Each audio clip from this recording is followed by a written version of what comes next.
Let's let those notifications go out. It's gonna take a while though.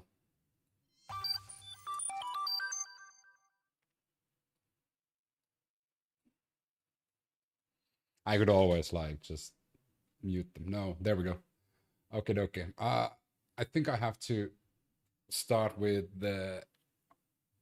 Let's start with the video though, because this topic is kind of interesting and it's also fascinating to follow because it is happening literally before our eyes, which is again like the United States is exerting their presence and dominance over another nation for whatever arbitrary reasons they have. I have 2 vertical alert boxes. And do I? I shouldn't. Let's test it. Oh, won't you look at that? That's an extra one. Why is there an extra one? Well, if I hide that, then it should be fine. I guess. What's that? I don't even know what this is. Let's just delete. No, there's... Oh, okay. You do have good eyes, so I'll put it there. One more time. There we go. Now we have one. Welcome to TikTok, have fun, blah, blah, blah, blah, blah, blah. Okay. So, Venezuela is an interesting case because Trump probably wants something from Venezuela, and that's the reason why they're pressuring there, and that's the reason why they're pardoning the ex-Honduras president who actually got already out, instead of like being consistent amongst like drug kingpins. So it is an interesting topic to have a conversation. So let's just jump into the video and see, why is US threatening Venezuela? Venezuela doesn't play a large role in the drug trade to the United States. So what is the motive? The massive military buildup? Well, it's probably oil. And I knew that even like immediately when I saw that Trump wants to attack Venezuela, I knew it was about oil, because that literally made the most sense. United States always strikes other nations because of oil. So build up near Venezuela. President Trump says it's about drugs. But if you look at the actual flow of fentanyl and cocaine into the United States, you see that most come from the Pacific. So something's not quite adding up. Julian, you've been reporting on this. What's really going on? The facts don't support Venezuela as the key part of the drug trade. Fentanyl is a big problem in the United States, but it doesn't come from Venezuela. It comes from Mexico. So why go all the way to Venezuela when Mexico is in the middle? Not saying that the United States should attack Mexico, but just makes you wonder, why are they going all the way to Venezuela when Mexico is literally there? And that was, if you remember, a few months back, 6 months back, that was Trump's original plan, was to attack Mexico, because their original claim was fentanyl was coming from Mexico, that China was providing Mexico, and that was literally 6 months ago. So what happened between that time? Why isn't they going against Mexico anymore? The cartels hasn't slowed down. The flow of fentanyl hasn't slowed down. What is the reason? Why are we in the situation that the United States is fascinated about Venezuela instead of like the true provider of fentanyl, which is a huge issue in the United States at the moment? The cartels make fentanyl from precursor chemicals that they smuggle in from China, and then they don't necessarily smuggle it. They don't need to smuggle it from China because China quite openly sells it and provide it. So civilization gets rich by taking down the one with the resources. Kind of, yeah. Because Venezuela has a huge surplus of oil. And I think this is once again one of those wars that the United States is willing to start, which is because of oil. Wouldn't be the first time. We all know that. Everybody who's been around long enough knows that from time to time, the United States needs more oil and they go for war. They did so in the 80s, 90s, 2000s, even 2010s, and it's about time to go for another shopping trip, spreading democracy, which is a code name of getting oil. And it's taken across the border. And most of the cocaine that comes to America from Colombia goes on the Pacific route. It does not go through the Caribbean. So Colombia, Mexico, much more important countries when we're talking about the drug trade. And does President Maduro have anything to do with the sort of trade that you've just described? Because the US government has designated him the kind of head of a cartel. There is some evidence that the Maduro government profits from the drug trade. Cartels in Colombia pay money to allow their drugs to pass through Venezuela. It's not like a classic Mexican drug lord, right? This is more a situation where there's corruption in an authoritarian government. When you look at the military buildup in the Caribbean right now, Julian, what is it that the US is trying to do here? Within the Trump administration, there are different motivations, right? There are factions pursuing regime change. Maduro is an authoritarian leader. Maduro is in no way or shape a saint. He is, quite frankly, a dictator. So, in no way, shape, or form is Maduro a saint. And nobody should think so, that they are a saint, which they aren't. They are corrupt, and they are, quite frankly, a dictator. So, Maduro is no saint. But it is hypocritical to go against one dictator who might have something to do with the drug trade, not necessarily trafficking to the US, because according to a lot of studies around the drug trafficking ring, majority of the drugs coming from Venezuela comes to Europe instead of United States. So the bigger criminals in this case would be the cartels in Mexico, Colombia, even the ex-president of Honduras that Trump is now pardoning and is getting free because he was directly taking bribes from the cartel, enabling them delivering 400 tons of cocaine to the United States. But for some reason that is okay. But I think there's a golden handshake somewhere there between like Trump pardoning the ex-president of Honduras. Because we know that Trump is a con man, so he wouldn't pardon anyone unless he benefits from it. Or maybe his benefactors are forcing Trump to pardon him. Who knows? Or maybe Don Jr. needs more cocaine. So that could be also a reason. Don Jr. is running out of cocaine, so he needs a steady supplier. Ignored a fair democratic election and held on to power. There's also people who are interested in oil. Venezuela has some of the biggest oil reserves in the world. Oh, yeah. Some people want American companies to come back in force into Venezuela. But it's also about President Trump. Trump has long complained about drugs, and he's serious that he wants to put a dent in the drug trade. It's just that, as we've discussed, Venezuela is a small part, much smaller than Colombia or Mexico, when it comes to drugs in America. No, now I need to Google Jay. What's the next step, Julian? What do you expect to see in the next days or weeks? This is a huge military buildup. There are... Man, I always wondered what Jay from Jay and Silent Bob ended up doing. Now I know. Okay, I need to also Google that. Dozens and dozens of ships there.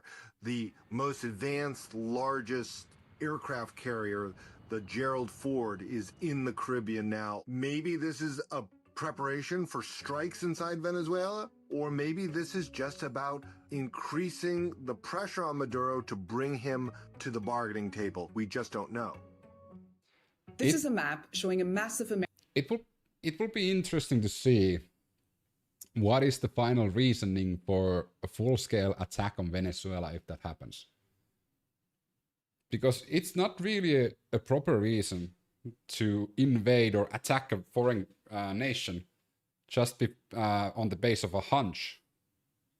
Well, okay, this is kind of ironic to have a conversation around because as we all know,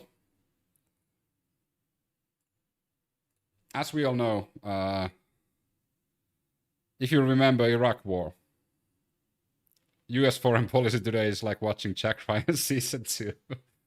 Like, the Iraqi war was based on a hunch.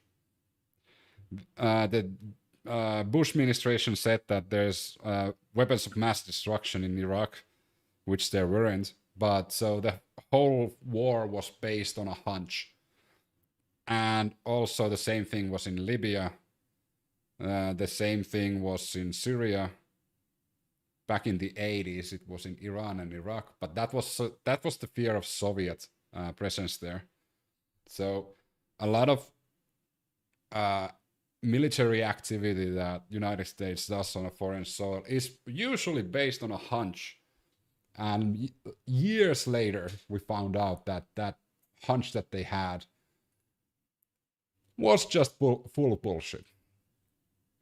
Let's jump into the Honduras topic, because it kind of ties into this, because in my opinion, these two things are intertwining really well, because on the same time that Trump wants to go to literally war on a sovereign nation because of they have a feeling that Venezuela, the president of Venezuela, might be trafficking drugs to the United States, and in the same breath they are pardoning a literal president that was involved in drug trafficking to the United States and was sentenced to jail for the rest of his life until Trump decided to pardon him. So the ex-president of Honduras walks free from prison after Trump pardons him. Trump's reasoning was, yeah, the charges were phony, and he talked to a few Honduran people and they said that he's a good guy. I wish I made that up. That was almost word for word the quote.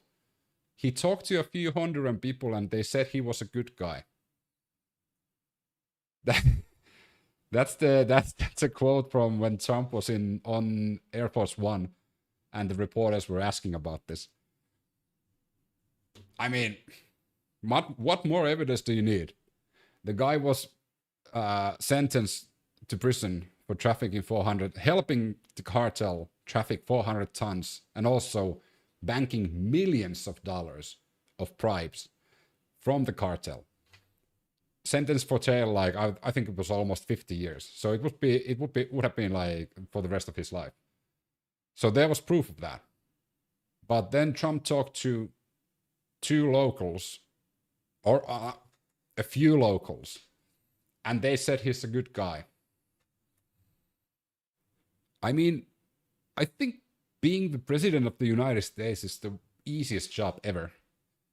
That's my takeaway from Trump's 11 months or 12 months already? No, 11 months of like Trump's presidency is like, Trump doesn't think for himself. He just like, somebody tells him something and he just like signs them off. Which is also ironic that he's complaining about autopen use on the Biden administration when he's literally doing the same. He's not using an autopen. He's just not like paying attention to anything. He just believes anything anyone says. Because nobody would lie to Trump. Nobody would have their like alternate motives telling Trump to pardon someone. The crypto scammer. Then there was the senator that literally scammed like fundraisers and charity. The most recent one was the insurance company ex-CEO that scammed the shareholders. Like, if everyone Trump has pardoned throughout this year has been a scammer or a proper criminal or involved in the drug trade. But we do know that Don Jr. does like his cocaine as pure as possible. So maybe he just needs to be a bit closer to the source, and that's the reason.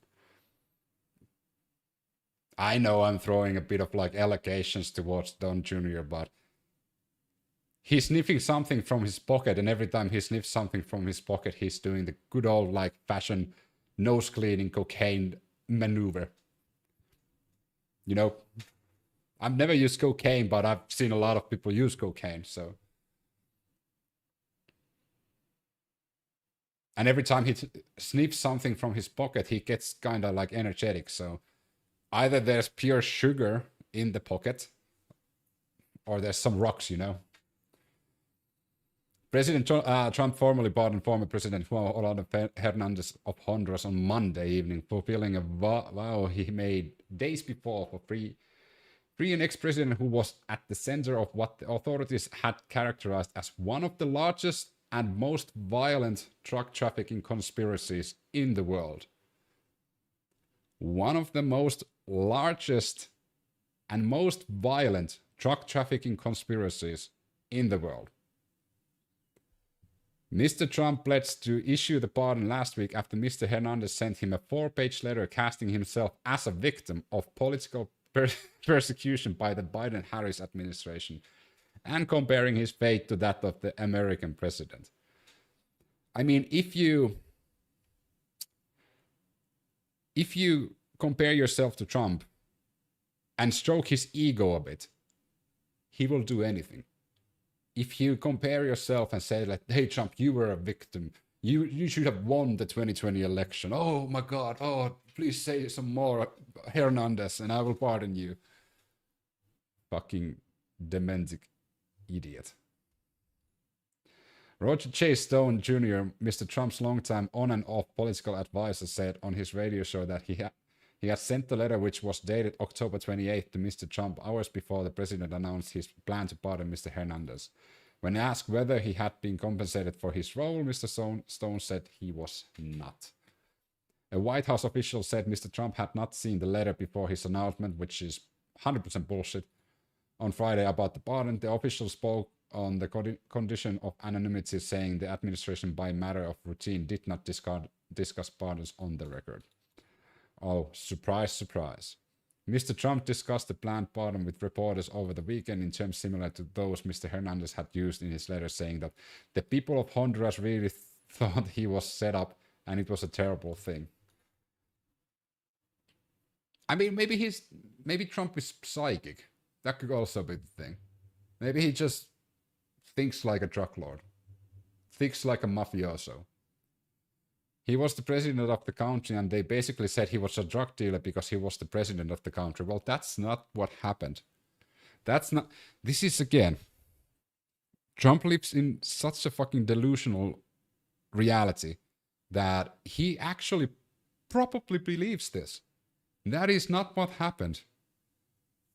And they say it was a Biden administration setup. And I looked at the facts and I agree with them. Then you didn't look at the facts. Then you probably read a book of like, I don't know, what was the book that Pete Hegseth was throwing in Twitter? Franklin. I think the book that Trump was reading was Franklin the Turtle.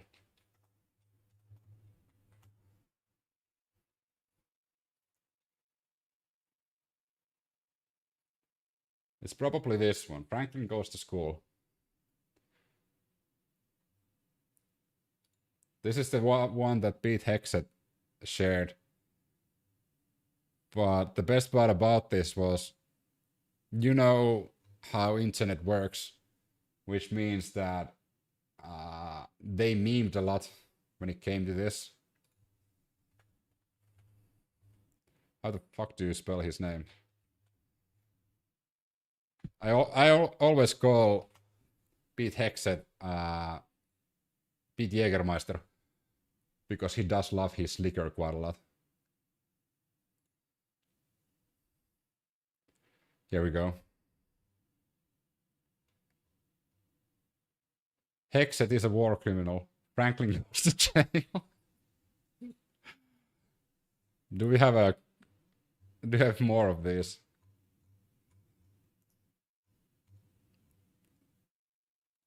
Franklin invades a country with oil. Franklin refuses to listen to any bullshit.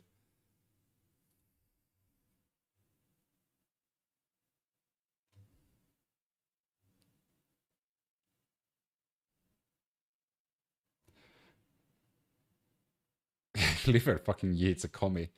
Beautiful. But yeah, like, it's just stupidity at this point on the highest level.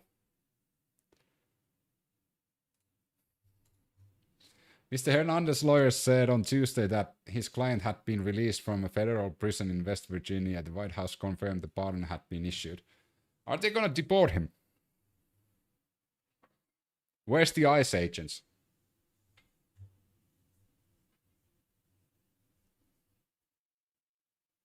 I wonder if Mr. Hernandez has a green card.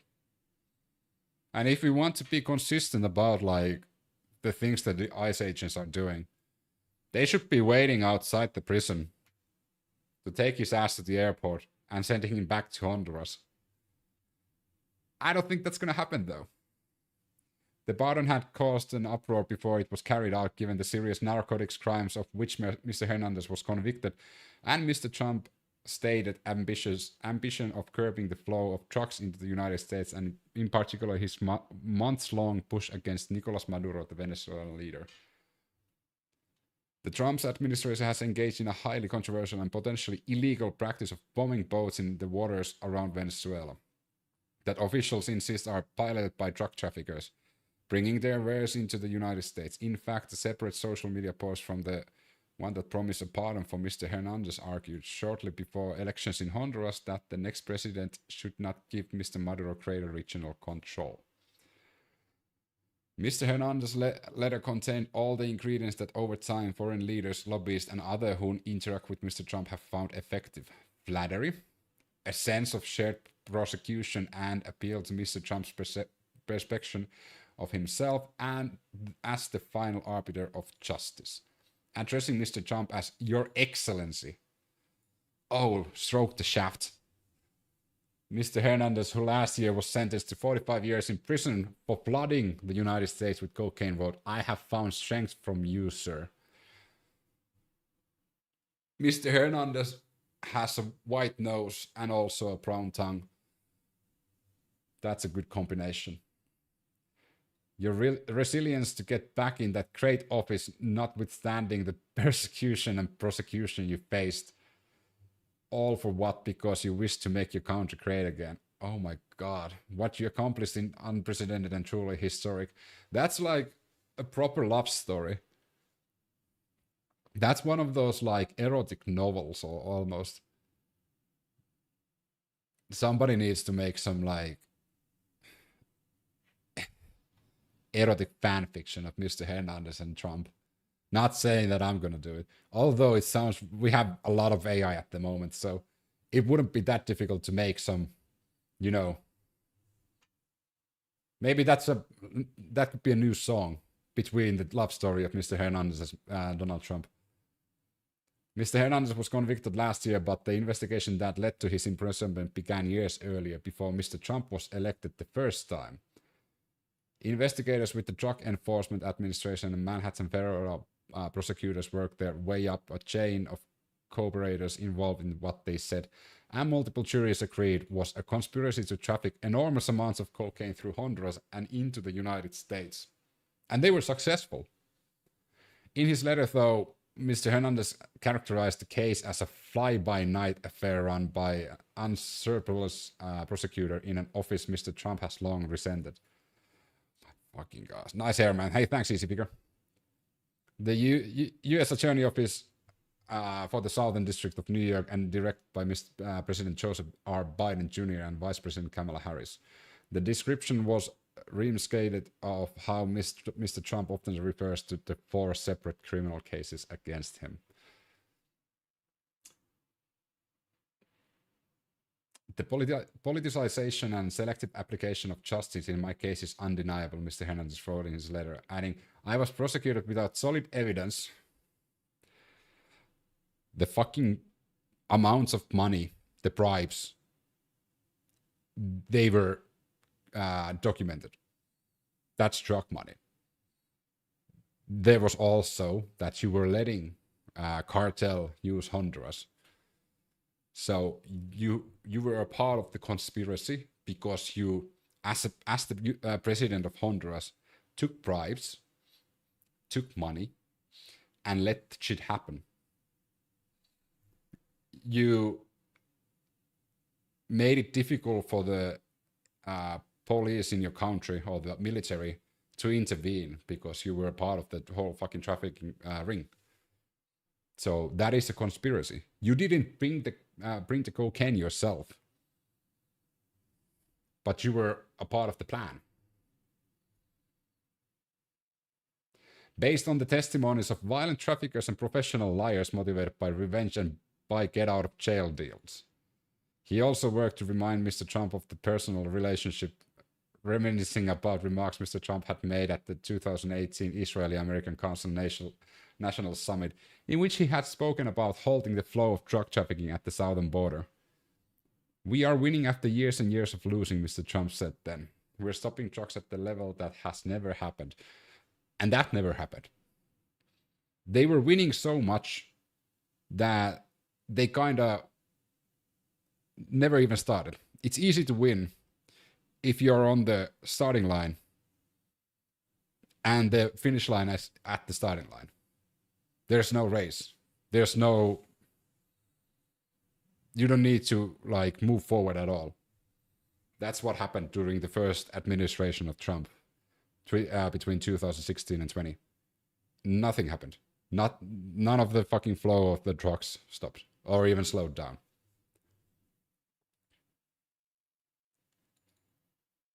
Mr. Hernandez, reflecting on the remarks from prison, informed the president that those words meant a great deal to me, my family, and the Honduran people. No, the Honduran people were kind of happy about you getting sentenced, though.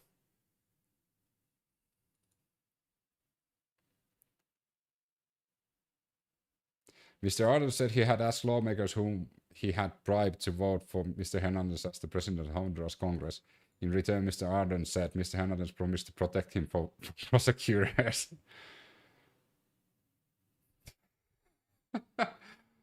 Oh my god.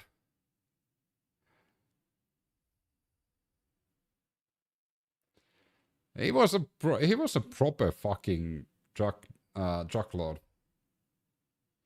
Mr. Trump issued more than 200 pardons and commutations in his first term, most of them at the very end of his term. Mr. Biden far eclipsed that number, and Mr. Trump is on pace for a similar statistic. So far, he has issued more than 2,000 pardons and commutations, most of them to people arrested in connection with the Capitol attack of January 6.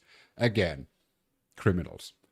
Mr. Stone received a pardon from Mr. Trump in the final full day of the president's first term. Mr. Stone was among a small group of people who had been charged and convicted with crimes in connection to the special counsel's investigation into possible ties between Russia and Mr. Trump's 2016 presidential campaign. Oh my god. What a fucking story. The story that keeps on giving. Well, we'll see in the upcoming hours what's going to happen to Venezuela. In the meanwhile, let's go to good old Minnesota. So, we have a live feed of things cracking down in Minnesota. Some would say this is the great purge of the Somalis in United States, which is, to be fair, it is not a thing to joke about. But it is also not a surprise that Trump would do something like this. Well, okay, Trump's administration would do something like this. They have a person to blame, and they lump that person with the bigger group. There is a specific word for that. Starts with an R. If you blame the whole group of people based on their ethnicity or race or the color of the skin because of actions of one person, there is a specific word for that. And no, it's not common sense. It is not obvious. Let's see what Minnesota is happening. I think let's see if there's something brewing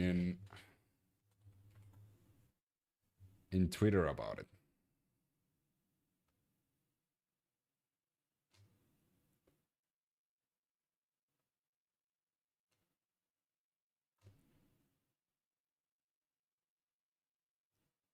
There's nothing.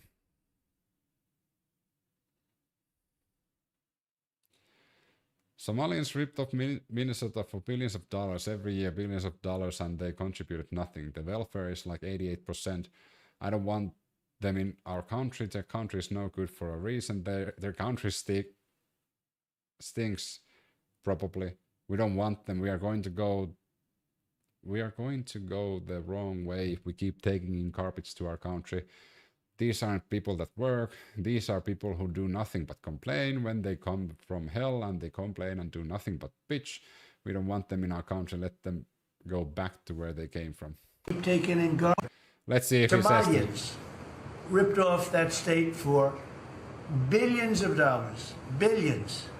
Every year. Billions of dollars. And they contribute nothing. The welfare is like 88%. They contribute nothing. I don't want them in our country, I'll be honest with you, okay? Somebody would say, oh, that's not politically correct. I don't care. I don't want them in our country. Their country's no good for a reason. Their country stinks. We don't want them to hell. We have to rebuild our country. And we're going to go the wrong way if we keep taking in garbage into our country. Ilhan Omar is garbage. She's garbage. Her friends are garbage. These aren't people that work. These aren't people that say, let's go, come on, let's make this place great. These are people that do nothing but complain. But when they come from hell and they complain and do nothing but bitch, we don't want them in our country. Let them go back to where they came from and fix it. billions, really. I mean, we have ketamine Musk's AI on our disposal, so let's see if that's true. Trump said,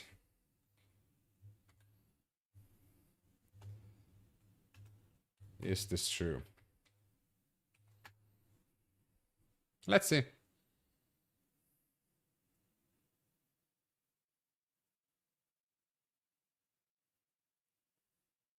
What? Okay, I like Croc all of a sudden. Calling Trump the former president. Maybe Elon needs to tweak the AI a bit. Okay, so we need to start calling Trump the former president Donald Trump. I love this. Okay, so there's some mix of partial true, significant exaggerations, which is not surprising, and unsubstantiated claims. While there have been notable issues with welfare fraud involving some members of the Somali diaspora, resulting in hundreds of millions to over 1 billion in losses, many of Trump's assertions misrepresents the scale, the context and broader contributions of the community. The rhetoric also includes derogatory generalization that do not align with available data on employment, economic impact, and integration. Minnesota hosts the largest Somali American population in the U.S., estimated 61 to 87,000 people, depending on whether counts include US-born individuals of Somali ancestry. Many arrived as refugees fleeing Somalia's civil war in the 90s. Below, I'll break down the key claims. Okay. Claims: Somalians rip off Minnesota for billions of dollars every year. Billions of dollars. Partially true, but exaggerated and not annual. Anyone surprised that orangutan lies? I'm not. Investigation have uncovered large-scale fraud in state welfare programs. For example, Medicaid for autism services, child nutrition via Feeding Our Future, and housing stabilization, with at least 300 million to 1 billion stolen since 2019. Federal prosecutors have charged 78 people, mostly of Somali descent, in 28 schemes with 59 convictions. For example, autism therapy fraud claims rose from 3 million to 399 million, with 1 in 16 Somali children diagnosed, triple the state's average. Overall, U.S. Attorney Joseph Thompson described it as a web stealing billions in taxpayers' funds. However, this is not every year or ongoing at a scale, but schemes were pandemic era 2020-2023 and have been shut down. Losses are cumulatively not annual billions. No evidence supports billions every year. Fraud is not unique to Somalis. It's part of a broader U.S. pandemic relief theft, tens of billions nationwide. Minnesota generous program made it a target, but state officials under Governor Tim Walz have faced criticism for delayed action. Second claim, they contribute nothing. That is false. The Somali community makes substantial economic, social, and cultural contributions. Employment and industry, 62% employment rate among working-age Somali Americans, higher than the 47% in 2010. They fill key roles in home health care, 15% of Somali immigrants, food processing, 2,000 plus workers, 11% of subsector, and transportation. Unemployment has dropped as integration advanced. Entrepreneurship. Somali-owned businesses, for example, in retail, real estate, and services, number in the hundreds, boosting local economies. The community has international reputations for small-scale ventures. Taxes and growth. As refugees integrate, many now US citizens, they pay taxes, buy homes, and start families. Second-generation Somalis, nearly 40% of the community, show upward mobility in education and income. Remittance as contribution. While Trump frames outflows negatively, see below the 1.3 to 1.7 billion in annual global Somali remittance, 16% from US, much more than Minnesota. Supports Somalia's economy more than its government budget, aiding reconstruction and family stability. Welfare is 88%, and that is again false. This is, I mentioned this many times in the past. Whenever Trump says a number, it's wildly exaggerated or it's completely bullshit. So pay a close attention whenever Trump mentions a number. It is almost every time incorrect. He's a salesman. Really bad salesman, but he's a salesman nevertheless. And as a former salesman myself, you always kind of lie about the numbers. You know? You always kind of make things sound better or worse than they are. No credible data supports an 88% welfare usage rate specifically for Somalis. Related figures. 40% of the community was economically inactive in 2010, including non-working ages like children and elderly, but this has improved. Refugee programs provide a temporary aid, for example, refugee cash assistance for 8 months, and overall immigrant welfare use drop with time. Somali poverty is high, 58%, but this doesn't equate to 88 on welfare. Broader context. Recent fraud inflated program use, for example, the fake autism diagnosis, but that's criminal activity, not representative of the whole community, 87,000 people. So employment rate is 62%. Poverty rate is 58, still that's quite high. But it's not 88. Another claim. These aren't people that work, these are people who do nothing but complain when they come from hell, and they complain and do nothing but bitch. False and subjective. Work. As noted, most working-age Somalis are employed, often in essential jobs. Entrepreneurship rates much broader immigrant averages. Complaints. This is anecdotal rhetoric. Community leaders advocate for better integration, for example, language classes, job training, but data shows active participation in civic life. For example, Somali American caucuses in state politics elected officials like Representative Ilhan Omar, who Trump doesn't like, who Trump calls a garbage human. No evidence of widespread pitching over contribution. Instead, organizations like the Confederation of Somali Community in Minnesota provides ESL, job placement, and advocacy. Claims. Their country is no good for a reason. Their country sticks. We don't want them. Let them go back where they came from and fix it. Subjective opinion and not a fact. Somalia faces ongoing challenges, civil war since 91, poverty, terrorism, which is why many fled as refugees. However, many Somalis have integrated successfully in Minnesota with US-born children thriving. Deportation threat, for example, Trump's recent call to end the temporary protected status for 705 Somalis, ignore legal residency and contributions. Remittances from Minnesota help fix Somalia by funding schools, hospitals, and infrastructure far more than aid. Fucking A. So yeah. Who would have thought that Trump lied again? because that's what he do really well. He lies. Surprising. And I'm kind of baffled like how openly he is willing to call out Ilhan Omar. Let's make this place great. These are people that do nothing but complain. Ilhan Omar is garbage. She's garbage. Her friends are garbage. She's garbage into our country. Ilhan Omar. Well, I wonder why he's attacking Ilhan Omar. It's the same reason he's attacking AOC, because they're young women who are way smarter than him, and he feels threatened, which he should.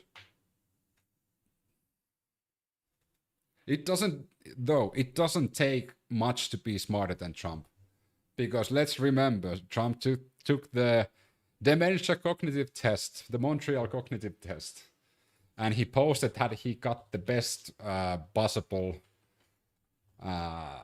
score of it. And those who don't know what the test is, so this is what the test is about. I'll open that in new link, open image in a new tab. This is just the first page. Trump claimed that I think the 10th one was really hard. But yeah, if a person claims that they're super smart because they did this, it doesn't take much for a person to be smarter. And I would be really concerned if my president bragged about acing this test. I'm sorry, but I think toddlers could ace this test.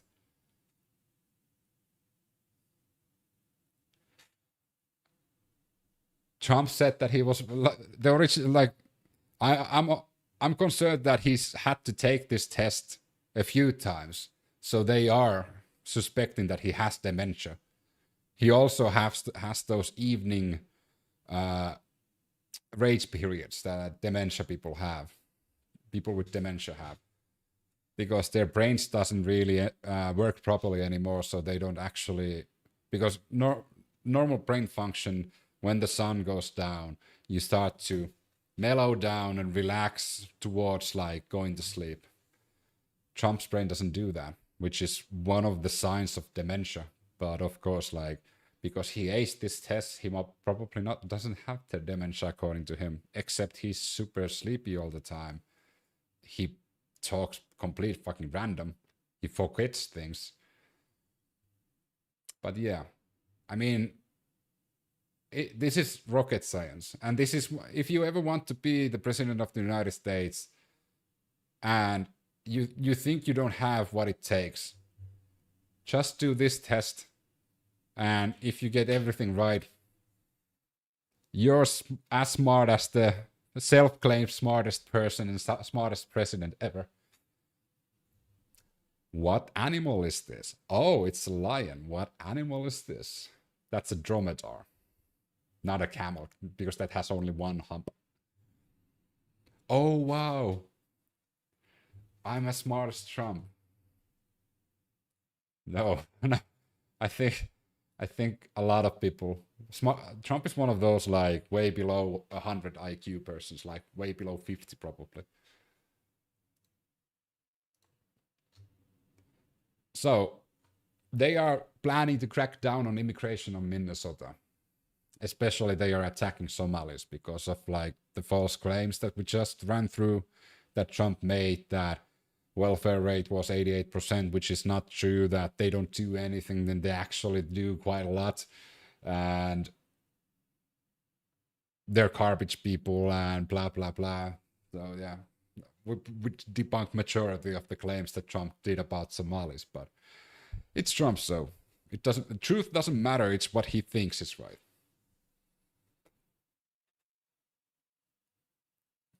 He should be put to an elderly home and let somebody younger like take care of the country. The Trump administration is set to begin an operation targeting Somali immigrants in the Minneapolis-St. Paul region. According to an official with knowledge of the plan and documents, the immigration and customs enforcement operation comes as President Trump has used increasingly inflammatory language to attack Somalis in recent days.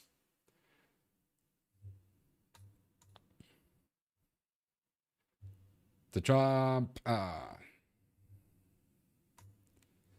there we go. The move comes as President Trump has fixated on Somalis living in the United States, using increasingly inflammatory language to attack them. He stepped up his rhetoric in the wake of last week's shooting of the 2 National Guard members in Washington, even though the man suspected in the attack is an Afghan national. The Directive of Immigration and Customs Enforcement Operation in Minneapolis and St. Paul, Minnesota, came immediately after Mr. Trump's remarks. The effort, which is beginning this week, focuses largely on Somalis with final deportation orders who are living in the Twin Cities. Though the officials said that others who are still seeking legal status could be swept up as well, the official spoke on the condition of the anonymity to describe an ongoing operation. The rhetoric that the Trump administration is talking about, like immigrants and legal immigrants and their willingness to like deport everyone, we saw this a mile away when they started ramping up the ICE operations. We were already like aware of this back in like March, April, when they started like rounding up people and well, to be fair, ICE hasn't done that much yet. They promised like a lot of deportations, but ICE hasn't really done that. I wonder how they still have a job.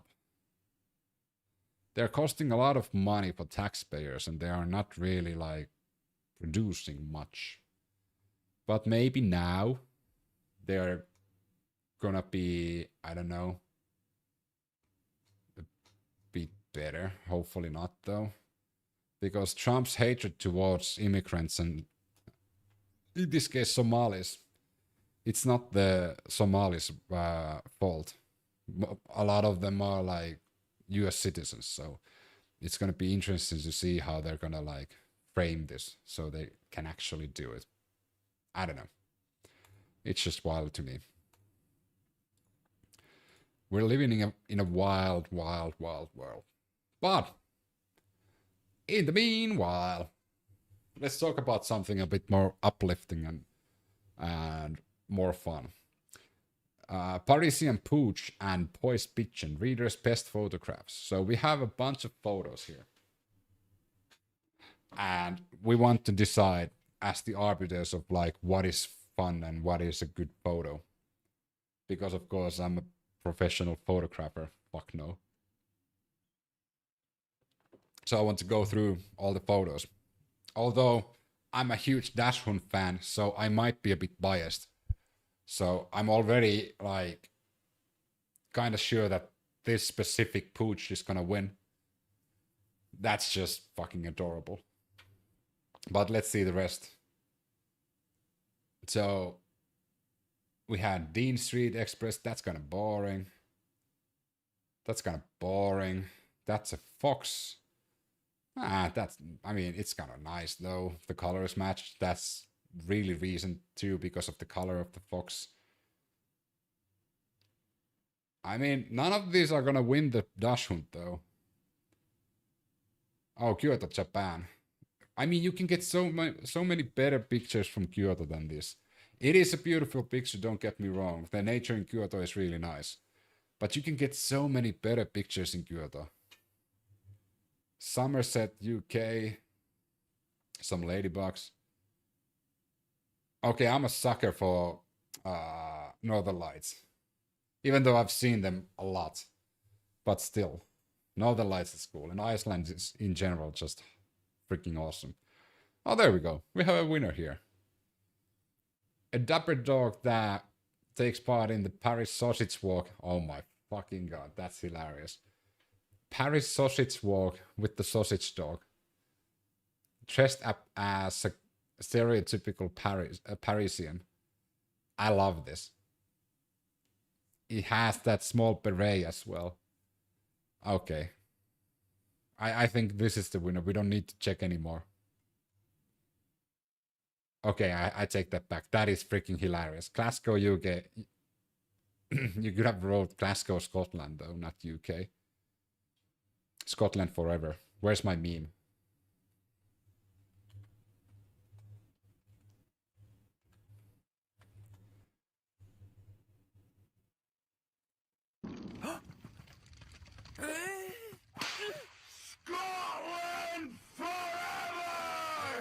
There we go. I have my Stream Deck here. There's so many features in it that I can actually make a meme button. And I can make a meme folder, so whenever I say something stupid, I can activate it. And I think I'm gonna do that. For example, Scotland forever. This is not gonna be the last time I'm gonna mention Scotland. So I need that set up. A popular thing in Glasgow for a number of years has been putting a traffic cone on the statue of the Duke of Wellington outside the Gallery of Modern Art Street artist. Modern Art Street artist, the Rebel Bear, added his own take with this sculpture of a pigeon reading a newspaper with a small traffic cone atop his head. Oh my god, that's actually kind of hilarious.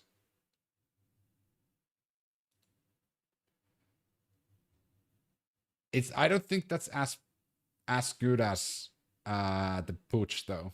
I do like Dachshunds, so I'm really biased on this. Sussex in UK, nah, kind of boring. That guy has no ass. Is there something wrong with me? That's the first thing I saw in this picture. Nothing else. Like, that guy literally has zero ass. Negative ass. It's like a void where an ass should be. Lake District in UK. Mount Pleasant, St. Kitts and Nevis. Gloucestershire in UK. I'm probably butchering the name because there's specific ways of pronouncing them. I love the forest in UK and in Ireland. It's hard for anyone from Finland to understand, but the forests here are way different. The forests in Finland are really good, but like there's something different on the forest. Quebec, Canada. Yeah, like definitely snow is not doing anything for me. All right. I don't think there's any more pictures, right? No. I do think the winner is the sausage dog. Especially because the sausage dog is in the Paris Sausage Walk, dressed as a Parisian. So that's so many levels of hilarity that this is the winner. And I think the silver goes to the Scottish pigeon in Glasgow reading a newspaper while taking a shit. I didn't notice that on the first time, but yeah, that makes it even more hilarious. Why didn't they mention it here?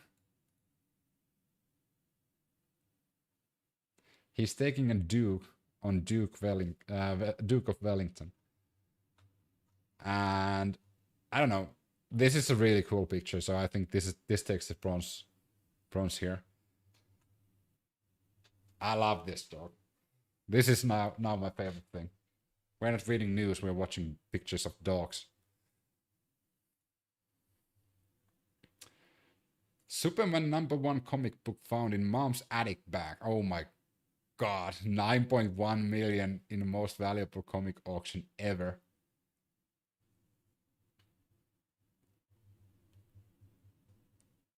And they gave it a 9 rating.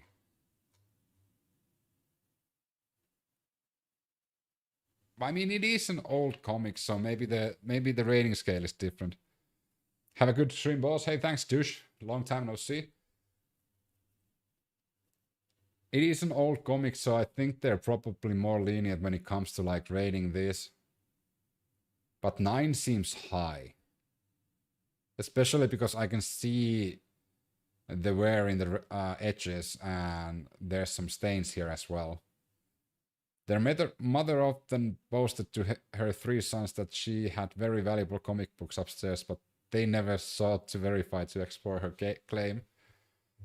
The world's on fire and everyone is too busy choosing what filter to put over the apocalypse to do anything about it. That is true. Oh, I didn't see your original comment though. Like, yeah, sorry about that, douche. You were on the second screen. I don't know why I didn't see your first comment. Maybe that's the reason. Like, maybe it was filtered out. I don't know. Golden Age comics are having a resurgence. I think it's artificial inflation, though, because I can't find a printing list. Yeah, but if you remember, like during COVID, when they were selling like old Nintendo games and such, like the people who do these auctions are the ones that are inflating the market. They are raising the prices and taking all the benefit from it, and they are literally manipulating, which is market manipulation and should be a crime. So Superman #1 comic book, most valuable one ever auctioned and after hauling. What's the company that sold this? This is oh my god, isn't this the is this the same fucking company that actually scammed people about the Nintendo games? Was it Heritage Auctions?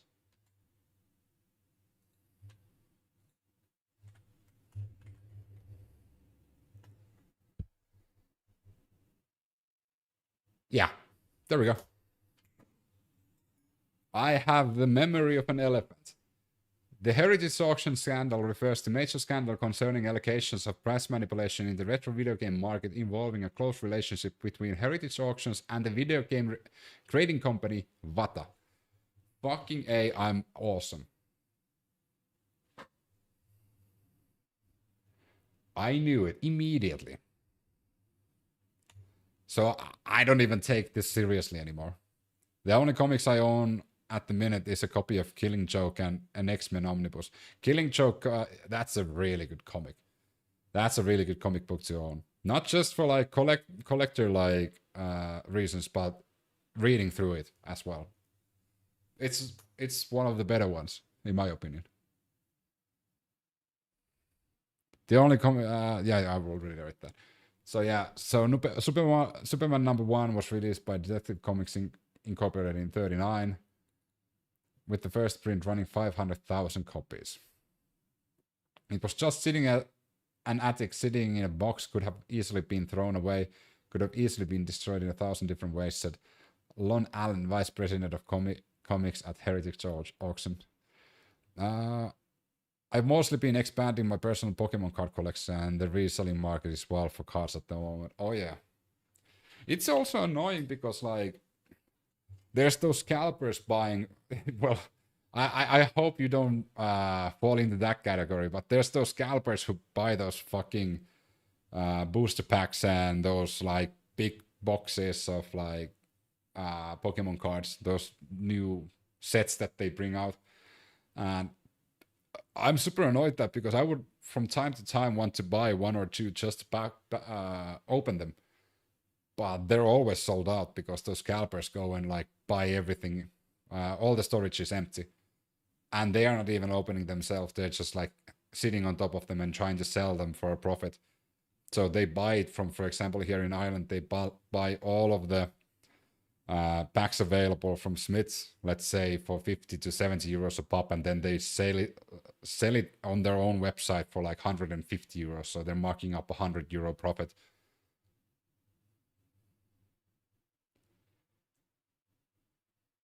Oh yeah, that's the one that I would want to do, but it's really hard here in Ireland because all of the big boxes that they have, like, for example, I was watching these, but whenever you go, they're always out of stock. And because the scalpers are waiting, oh, this is not out of stock, but this is not one of the ones that I wanted. What else did we? Yeah, like out of stock, and immediately when they come available, they go out of stock. My local store hold a box for me if I ask, but I've lived here for 8 years. Oh, that makes sense. Magic Madhouse is my favorite site. Magic Madhouse.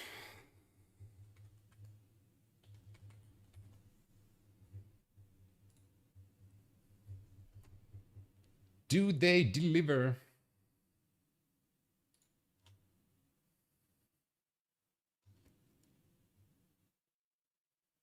Well, shit. So, if I go here, no, not Mecha Evolutions, Pokemon sets.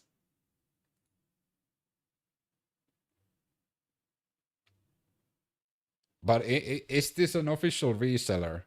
Because one thing I'm also really scared of is like buying these sets, because scalpers are so fucking nefarious that they open it like with a scalpel and they take all the good shit out of it and they put like filler shit inside and they reseal it. They have customer protection in place. So for example, I think we had that one in the Smith store. Even though Smith's is like also trying for profit. That's 62 euros and 99 cents. And that's 97 euros, the same thing. I have used them for years and have an amazing pulse, including the Rainbow Pikachu. God damn, are you getting, is this an ad? No, just kidding. I know it's not. This is sad because the original price of this Prismatic Evolutions Elite Trainer box is less than 100 euros.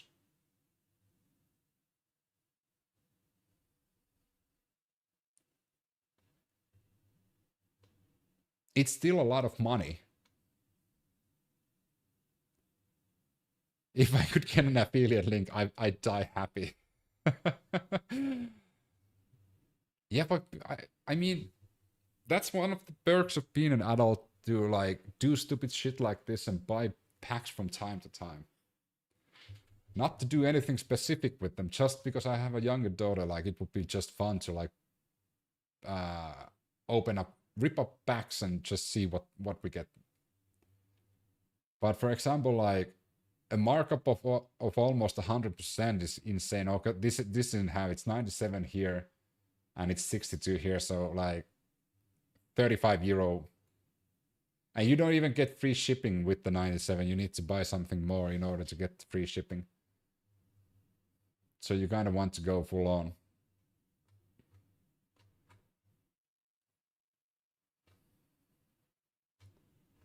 But the prices are insane.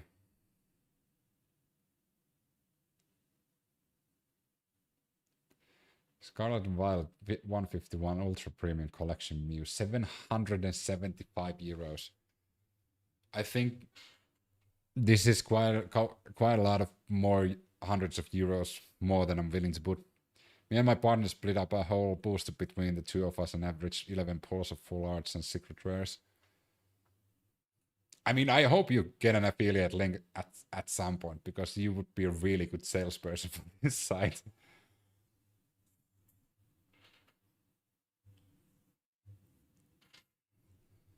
But yeah, this is like, it's just like one of those that people just want to take advantage of a market. And they, not saying that like us who want to buy them from time to time, but for example, those scalpers that buy everything out of the box, they're not even necessarily Pokemon fans. They just found a way of making money. So yeah, and also this could be considered gatekeeping, blah blah blah, but the prices of Pokemon went down. I think it was a month ago or 2 months ago, and I was just enjoying the scalpers in TikTok just fucking melting. But I also love card meets. Giving out reverse holos of people fake mons to them is such a wholesome experience. Oh yeah.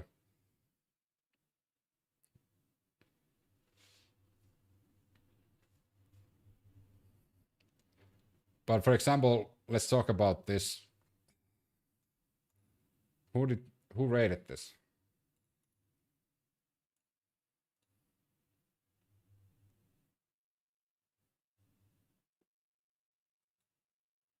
Oh, CGZ. Okay. So at least it's not the scammer. Allegedly.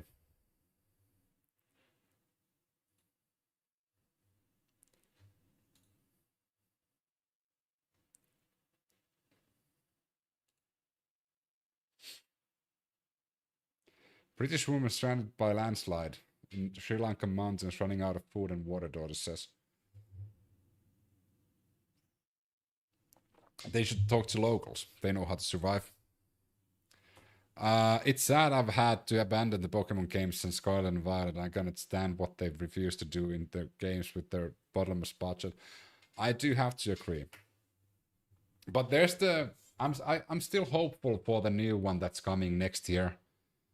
I still can't remember the name. It's the MMORPG.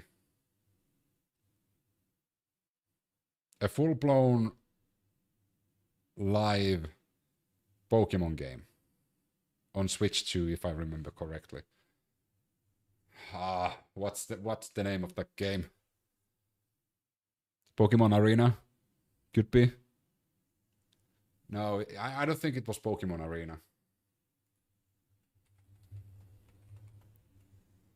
It can't be, no.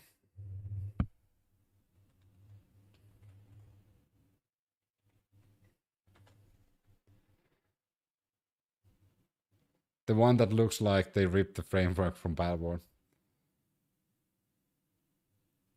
I think so.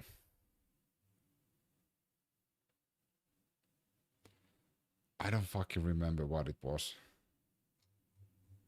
I'm excited for it too, but the scramble from Nintendo is embarrassing. I mean, once Nintendo loses and Pokemon comes to PC and other consoles, once Nintendo crumbles or Game Freaks just decides to go on a different road. Oh, there we go. Pokemon Champions. This is the one.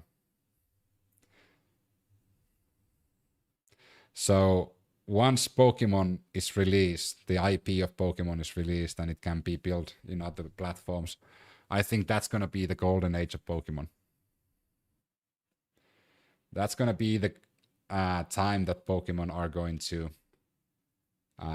finally evolve and the games are going to get better, because they're limited also by the hardware of Switch 2. I had some wild comments about like Switch 2 not being old tech, and in one of my YouTube shorts and TikTok shorts where I was criticizing like console gaming compared to PC gaming. But unfortunately, for example, Switch 2 is limiting what these games could be. And if they were on PC or any other console, they had so much more potential, could be way more. Of course, Pokemon going from a handheld console to something else kind of destroys the essence, the soul of the game franchise itself. But then again, moving towards more Switch 2 isn't enough to manage that. It's already like breathing pretty heavily. So, for example, Pokemon Champions would benefit way more from coming to PC. They could still release like a toned down version on Switch 2, but in a return on a better phone. So if they just release the Pokemon title on PC, we would actually be able to see what the game could do. What would a proper Pokemon game look like? Like a massive Pokemon game. Because that's what we're missing. We're missing that huge Pokemon game. Like Pokemon Go is the closest thing to an actual Pokemon game that is tied into the story itself and has that essence of what it's like to be a Pokemon trainer. You don't get the same thing by playing, let's say, Scarlet and Violet or Legend of Arceus or any of the old Pokemon games. They are really good games, don't get me wrong. But you don't get that you are doing something and somebody comes to challenge you for a fight while you were doing Pokemon daily task or something like that. So technically what I'm describing here is a game like World of Warcraft, but in the theme of Pokemon. Cough, cough, modded ROM hacks are carrying the franchise into gaming sphere. Cough, cough.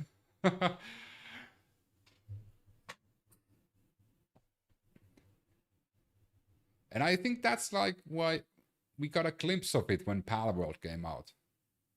Even though it wasn't as massive and you needed to play in like closed out servers and there was just room for a few, but still you got a glimpse of it, what Pokemon could be, but it isn't. It's the same issue that Fallout series is suffering at the moment. Fallout 76, the launch was shit, and Fallout 76 is now in a better place. But what Fallout needs is a massive, not just massive, like almost infinity level MMORPG. Not just like you had that 5-6 players. The whole fucking area. Like the next Fallout game, Fallout 5, should be placed in Europe. And the whole like area of the game is the continent of Europe. And every single player would be on that server doing all of their story missions. One is doing it in Italy, one is in like England, one is in Finland, so forth. And if they want to roam and go around, they can do that. But then they might be able to meet up new people, make new friends, make new enemies. Like a true survival game. Of course, that's never going to happen. That's too demanding, too expensive. Even though if Fallout did this, it would be a massive hit. Unless they do it like one of those, like Escape from Tarkov or what's the new one, the Ark, some Ark Raiders or something like that. No, Fallout isn't supposed to be like that. Palworld was too low effort for the success it found because it has just enough of the right mechanics and fun factor to be engaging but not award-winning. Yeah, Palworld was really fun, but once you hit max level, there wasn't anything to do anymore. You've caught all the legendary pals. You've caught everything. What now? But those extraction shooters like Ark Raiders and Escape from Tarkov, those have a place in the gaming community. But I hope Fallout isn't going to become one of those. Fallout should be completely an RPG, but it also would benefit a lot from a full-blown open world RPG. That you have servers for NA, Europe, Asia. New news added. Oh, yeah, I saw.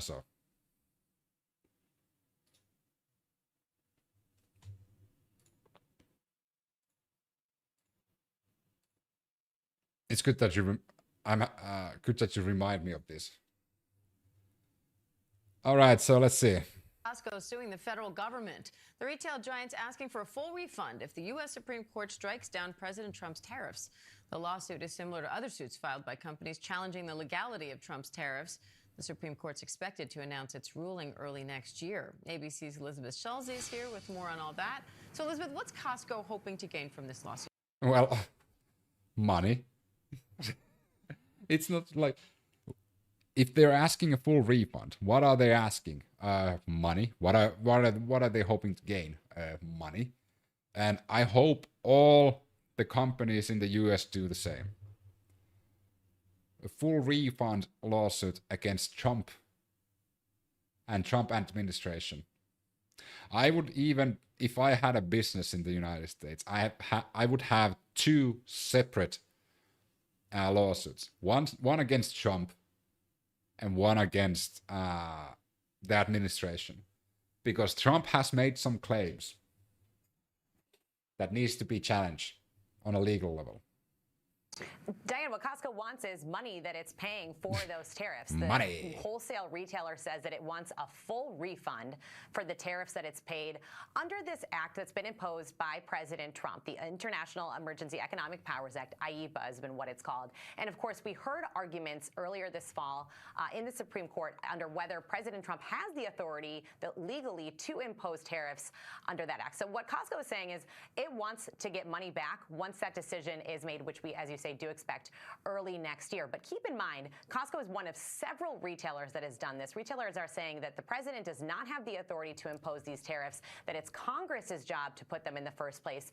We don't know in this filing, Diane, exactly how much Costco has paid in tariffs, but you would imagine it's a pretty significant amount if they're putting this lawsuit out there. We do know that the government has collected at least $90 billion in tariff revenues under this act so far this year, and that's money that it would need to go back to. Whoa. I thought it was hundreds of billions or even trillions, like Trump said. And now it's not even 100 billion. Who can keep up with this numbers changing all the time? Companies essentially try to figure out how to get that money back to companies that have paid them. The money is still being collected at this point, and Costco did say in this filing that is expected to make a payment to Customs and Border Protection later this month. Oh yeah, the numbers. As I said, every time Trump says a number, that's completely bullshit.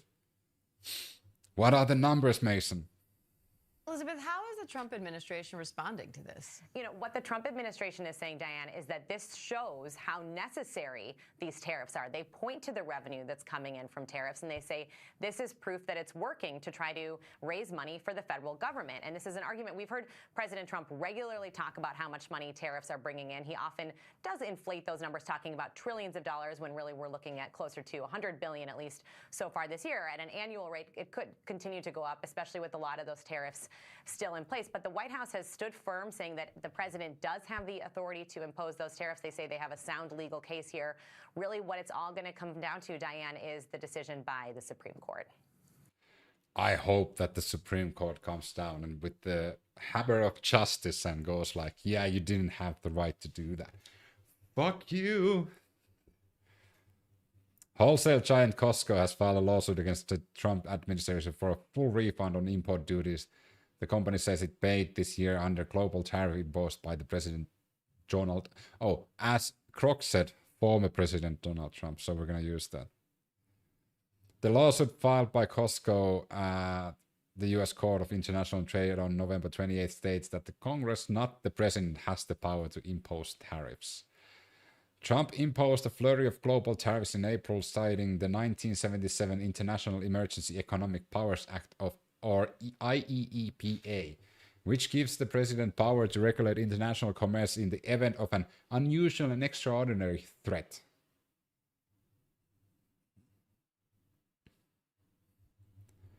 That's such a fucking vague term. They should completely remove that that act. Unusual and extraordinary threat. They could just make up a threat and use that, which they kind of already did. On Monday, Costco filed a motion to combine its lawsuit with the nearly 24 other lawsuits previously filed by the U.S. companies challenging the legality of Trump's IEEPA tariffs. The complaints are materially identical in allegations, theories, and ultimate requests relief, Costco wrote in this motion. If the Supreme Court strikes down Trump's tariffs, more than $90 billion of refunds could be owed. A decision is expected early next year. Oh my God, we have a fiery start for 2026. Costco lawsuit states that the Court of International Trade and other federal courts have agreed the IEEPA duties are not authorized and are unlawful. This separate action is necessary, however, because even if the IEEPA duties and underlying executive order are held unlawful by the Supreme Court, importers that have paid IEEPA duties, including plaintiffs, are not guaranteed a refund for those unlawfully collected tariffs in the absence of their own judgment and juridical relief, the lawsuit states. A lot of acronyms. Costco, a membership warehouse club with over 800 locations. We don't need a history lesson of Costco. Oh my god, this is just... I thought for a second that this was a picture of Trump.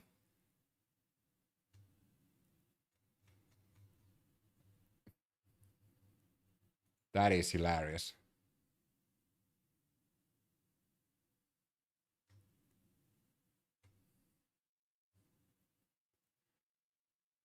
Sad, but that's how it is. True. True. Did Ilhan Omar respond to Trump?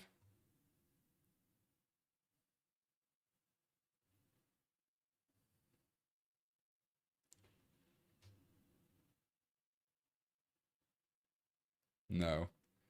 Do we have any updates on the situation in Venezuela? Do we have a war already? Moving federal funds into those states until they comply, and they tell us and allow us to partner with them to root. It's kind of sad that we're watching abuse on an elderly person live every fucking day. They should just let Trump go to an elderly home for the rest of the few years he has left and sleep as much as he wants to, because he's so sleepy all the time that I feel kind of bad for Trump, because he kind of wants to sleep. So it is sad that the Republican Party is letting this elder abuse happen, and they're engaging it quite a lot. So hashtag save the elderly and hashtag let Trump sleep.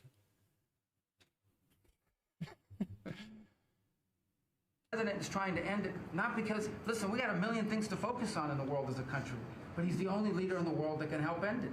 And that's why that's why even as we speak to you now, Steve Woodcock is in Moscow trying to find a way to... He's so fucking tired. Let Trump sleep. Hashtag let Trump sleep. 100%, I do agree with that. We're working on that, and the Department of Labor is now creating and will soon launch the AI infrastructure and workforce hub, which we will be able to track that metrics to see exactly if these dollars are going correctly. Integrating education and workforce with, obviously, Administrator Leffler and I are on the road a lot together because we're talking about Main Street race, and we're working on that. And the we have to remember that they tweeted all night long. That is true, though. AI infrastructure and workforce hub, which we will be able to track that metrics to see exactly if these dollars are going correctly. Integrating education and workforce with, obviously, Administrator he's Leffler and I so are on cooked. the road a lot together because we're... He looks like a person who's drank all night and drunk tweeted 300 times. Except I don't think Trump was drunk when he was doing that, because I think he was just having those dementia evening meltdowns. And now he's suffering from it, because he's an old guy already. We have to remember that. He's not a young man anymore. He hasn't been a young man for, 50 years? Ever since he turned 20 and started looking like this. So Trump has some sort of an illness. So White House said that, yeah, he's working 20 hours a day. That's bullshit. He's sleeping 20 hours a day. And that's about it. Hey, Doptaki, thanks for the Hard and Go Popular.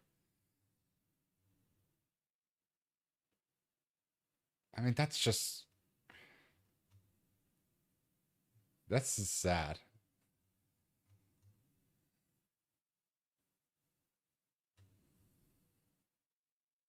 Affordability is a hoax.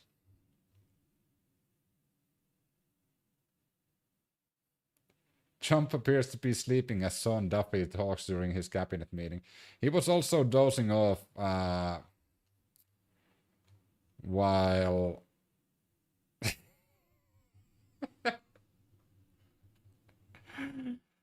The many faces of Trump. You might find it funny that I'm a big Trump supporter. Oh, really? I mean, everybody has the right to be support what they want to. I don't judge people based on that. I do think that the United States deserves better, though. And I thought that also the same thing about Biden. The reason why I think that, I think that governmental leaders shouldn't be that old. Like, to be fair, a person over 60 years old shouldn't be leading the country or the government. Because they're already like 1 feet out of this world. Gosh, yeah, Biden was as sleepy as it gets. But Dozy Donny isn't any better, though. I mean, the first term that Donald Trump had, he was kind of fresh and like aware of things. But I have to say that he's been a bit too sleepy during the past 12 months. And we can clearly see the age already. You're not completely wrong.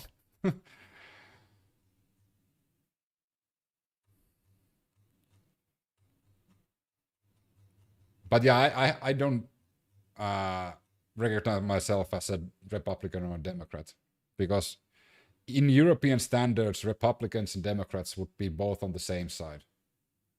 And even though like in the United States, they say that Democrats are on the left, or even some cases they said that they're in the radical left. But if we were in Europe, Democrats would be like centered to right, and Republicans would be full right. No, not completely right, but like righter. Do we have a scale of that?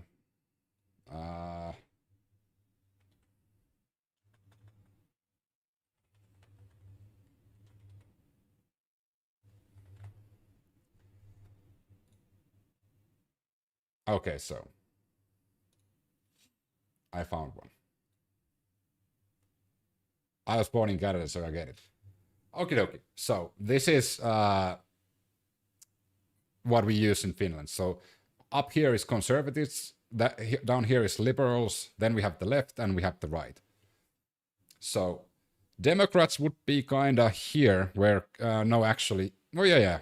This is like the closest to Democrats we get on Finland, which is the blue ball here. And then we would have Republicans on the right side as well, but probably somewhere here, a bit more to the conservative side. Not full away on the conservative side, because they're not fully conservative. So it would be probably somewhere around here. Here-ish. Not that right, but not that center either. But because you only have two, well, in the United States, you only have two parties. So you're either right or you're left, which is not taking the full spectrum of the political rainbow into consideration, if you wish. So there's a bit more nuances when it comes to politics. And I think the United States would benefit a lot if they opened up that two-party system. Because there's a lot of people, like a lot of people in the United States, that doesn't align with the Democrats or the Republicans. And the independents are kind of useless to vote because they never get anywhere. So I think they need to break that status quo so that everybody has a chance to have a voice. Because even if you vote for a decent Democrat like Bernie Sanders, I'm a full-blown Bernie Sanders boy. Bernie's my guy. Bernie loves Finland. I'm from Finland, you know that. So I'm a Bernie bro. So, but I would never still vote for a Democrat. Like, it would be hard for me to vote for Bernie because I know that the Democratic Party is pulling the strings. I hate like political party deciding. That's like a Soviet Union thing, you know. That's why what we're saying about the Soviet Communist Party back in the like 30s, 40, 20, 30, 40, 50s, 60s, 70s, 80s is like the party dictates what you do and what your opinion is. But one thing I don't like about Trump is, and this is unique to Trump, and that I already talked about this when Marjorie Taylor Greene decided to leave the Republican Party. It's like ever since Trump joined the Republican Party, now that they decided to go full dip on Trump, there is no Republican Party anymore. That's the issue. And this is unique to Trump.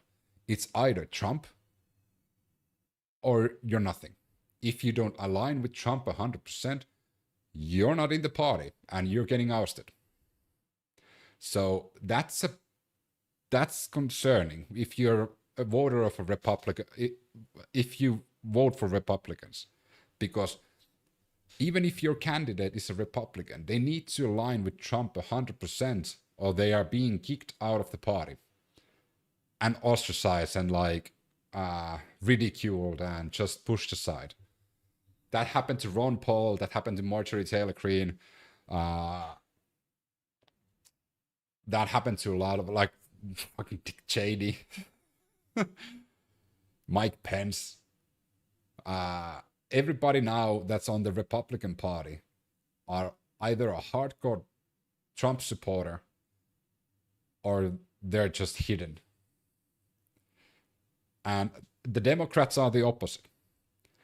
The Democratic Party is ruled by the fucking shadow Democratic elders, let's call them that, which are a group of people which we to this day don't really know all who is belonging to that specific group. We do know that the Clintons are a part of it. Obama in some sense is a part of it. And that's about it. And they kind of decide. I mean, it is kind of because it's a secretive group that we know that exists because they were the ones that decided that Bernie Sanders, even though, like, now I'm going back to history, like 2015, Bernie Sanders won the primary to be the Democratic presidential candidate for the to be the next president of the United States.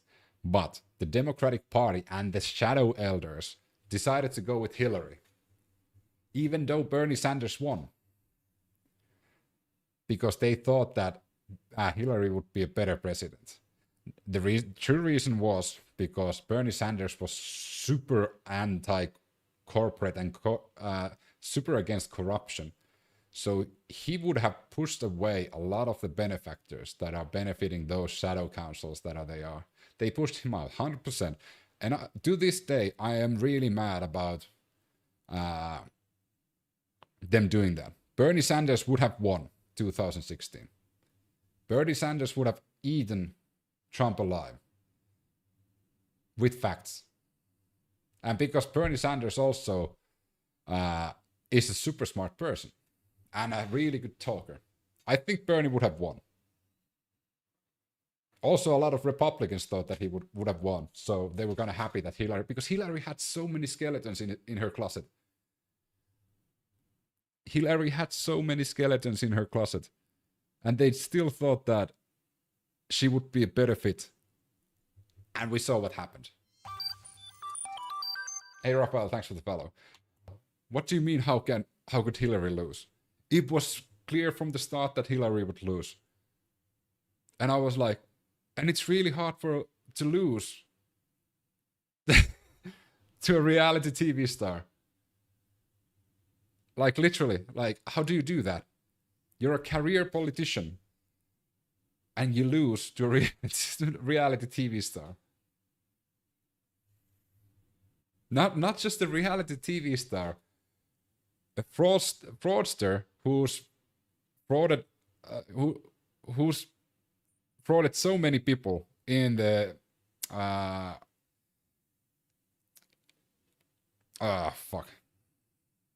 construction industry, and also the casino industry, and also the hotel industry.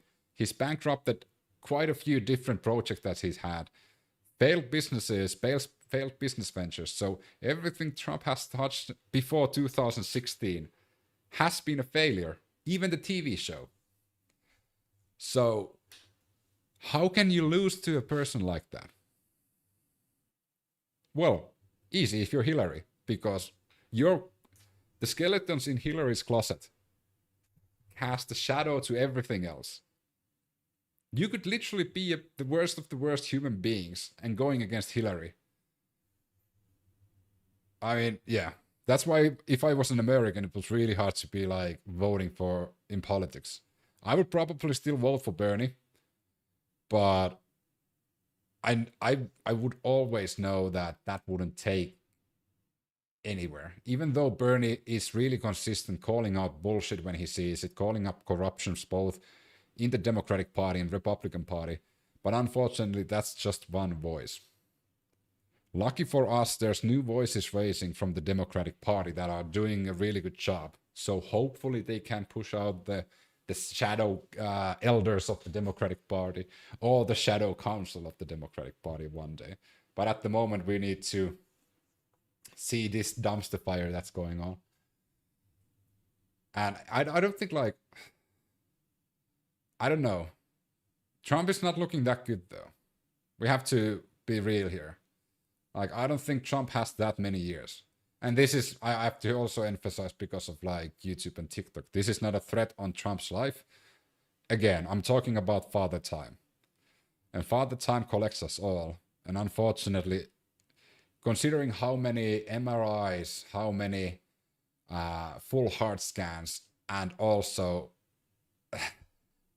the clear dementia symptoms, for example, the 300 tweets that Trump tweeted last night, which are like, what's the, I think it was dimming. No, it's not dimming.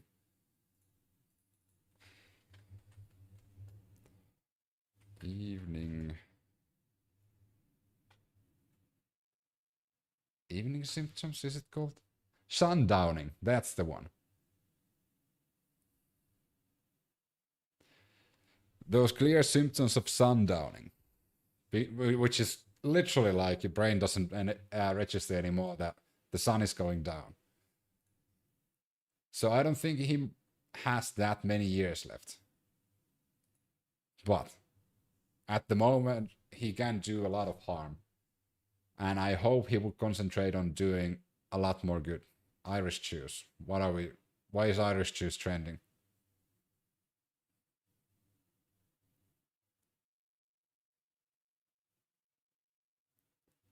Oh yeah, because they're changing the name of the park.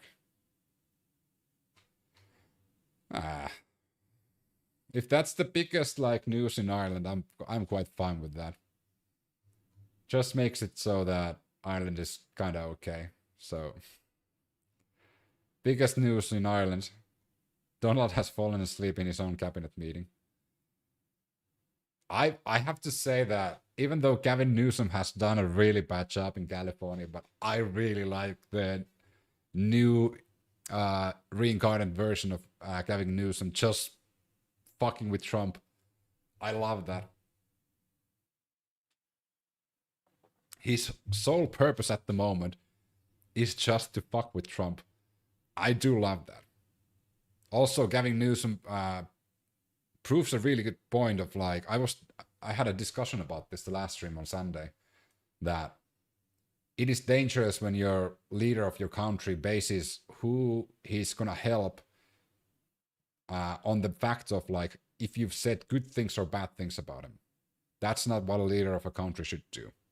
It would be the same if the Prime Minister of Canada would decline for the province of Ontario help because the governor or senator or whatever you have of Ontario would say bad things about the Prime Minister. Anybody who declines help based on what they've said about yourself is kind of a horrible person. And that's not what I'm looking for from the leader of my country. And that shouldn't be a thing to boast. And he's proudly saying that. Yeah, because like Gavin Newsom has said some bad things about me, I'm probably not giving them aid next time they're going to have forest fires. Like, who the fuck does that? Like, it's just baffling me. And people think that's okay.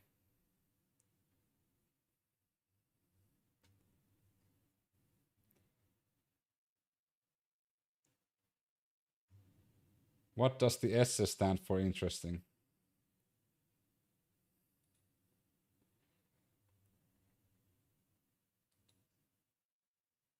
What? That's Photoshop, right?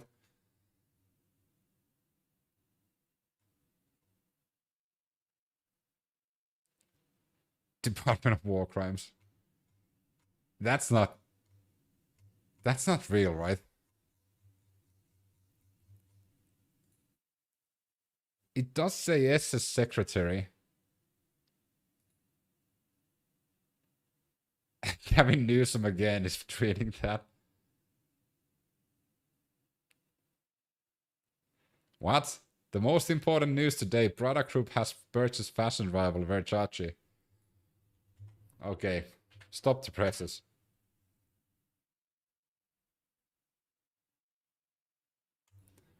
Stop the presses.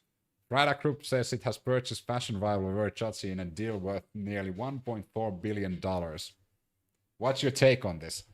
I think you could do a lot more with 1.4 billion than buying a clothing or a fashion brand. You could help a lot of people with 1.4 billion. So I think they should have just let, you know, Versace die.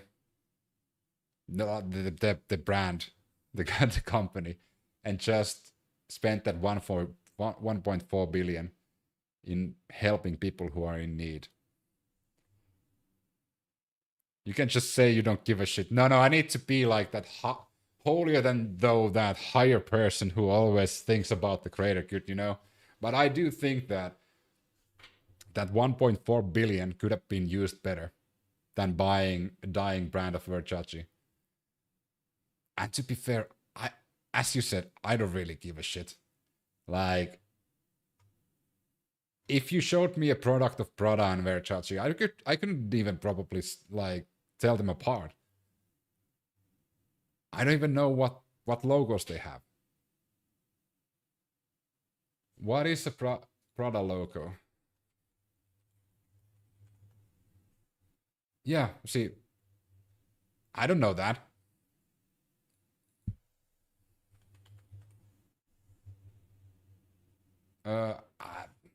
Okay.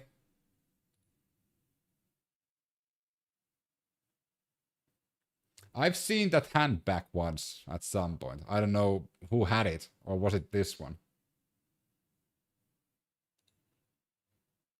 But I've seen a similar handbags at one point. So okay, I lied. I did know what Prada is. This is definitely not your thing. This is definitely not my thing. Oh, you had it. Well, there you go. How the fuck do you type that? Versace. What do they make? Oh, they made my cologne. Oh, there you go. I'm a fashionista all of a sudden. Okay, so now I'll change my opinion now. I am really sad that Versace was sold to Prada. Although I haven't used like eau de toilets in a while. But I used to use Eros quite a lot. Eros is a really good one. This one.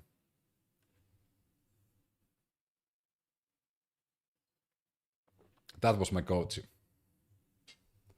Also because it's not that expensive, and also because it smells really nice.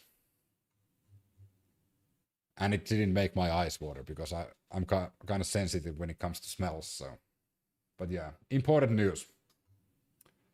Anyway, I thought all the luxury like fashion brands already died out because who the fuck buys them anymore? But that's how out of the loop I am when it comes to this. I might know a lot about like world politics and such, but fashion brands, nah, not my thing.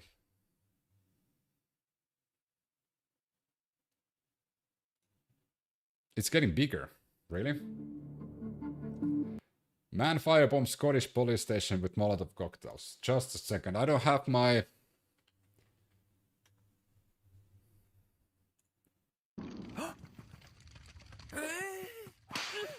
Scotland forever!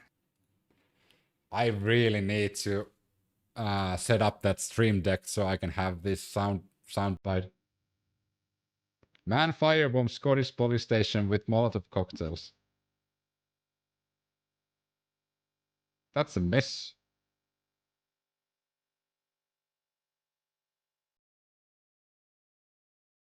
He's just casually making them there.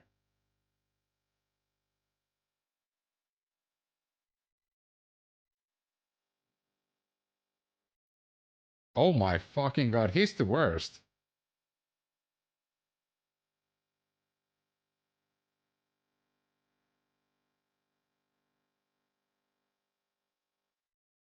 Oh no, he's aiming the police.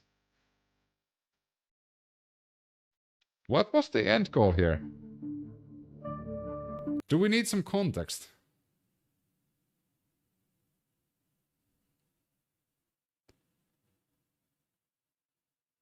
What's the context here? A man launched Molotov cocktails at a police station in Scotland in an attempt to blow it up. CCTV footage shared by the Crown Office on Thursday, 27th of November showed Jamie Taylor, a former soldier, launching homemade fuel bottles at Police Scotland vans parked outside the force Livingston office. One of the bombs narrowly missed PC. Hey Carl, thanks for the follow. Ran out to tackle the blaze with a fire extinguisher. Only men things. I can see Evan doing this one day.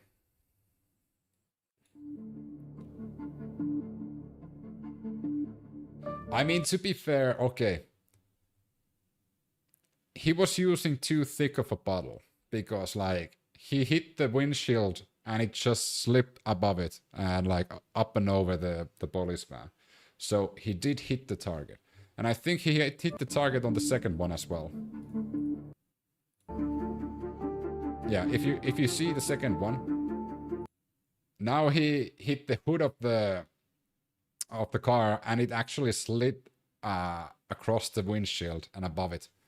So he had some good aim, but then again he was throwing at the cars from like what, 5 meters. So if you miss a van from a distance of 5 meters, yeah, you might want to go back to the army and train a bit.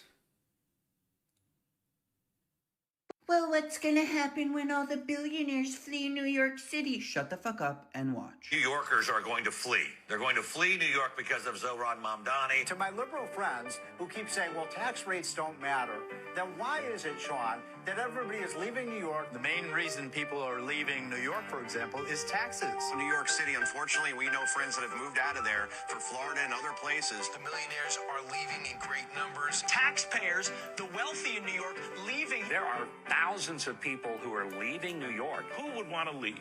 Well, apparently a lot of people do if they get to a point where they're taxed to hell. And the rich people will leave in droves. The quality of life here is spiraling down the Mayor de Blasio. They will leave. And the reality is the most affluent and the strong companies can relocate. A lot of people I know of are thinking about moving out of New York City. You could just talk to any one of the top real estate agencies here. It's going to be fire sale in New York. We actually have thought about moving because the taxes are just so burdensome. I mean, in New York, it's insane. The millionaires in the city who, if they move out, heaven help New York City. People are leaving New York City and New York State because of the high taxes. You cannot continue to tax people. Don't you see what's happening even in New York City? They're running out of money. Why? Because the rich people are moving. New York's population of millionaire earners, that has nearly doubled since 2010. There are 34,000 New Yorkers making at least $1 million. That is a really good mic drop though. And I do agree. It's just another way of like another baseless claim that is so far from reality.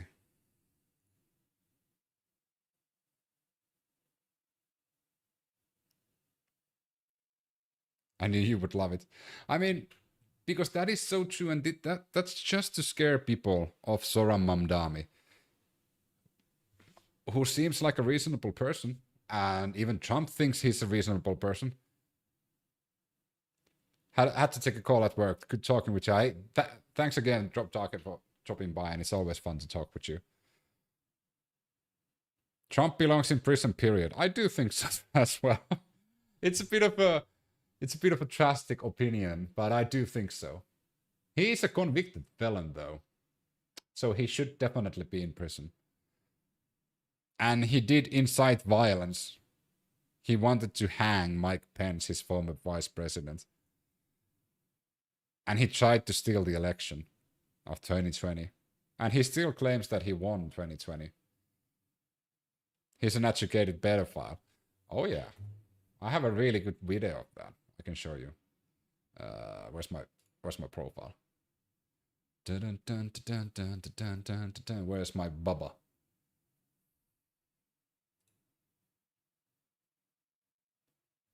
No, don't censor my own video. I hope this saga never ends. This is giving us content. Donald sucking Bubba's dick, slurping nut like his mother, going guap, guap, guap on his Arkansas brother, playing that shit like a saxophone. Presidential topic while they all alone. Don't give a fuck about Hillary. Donald Trump blow it up like a War 3. Trump suck Bill's dick, got his big old belly sick. From the come up Clinton, ton.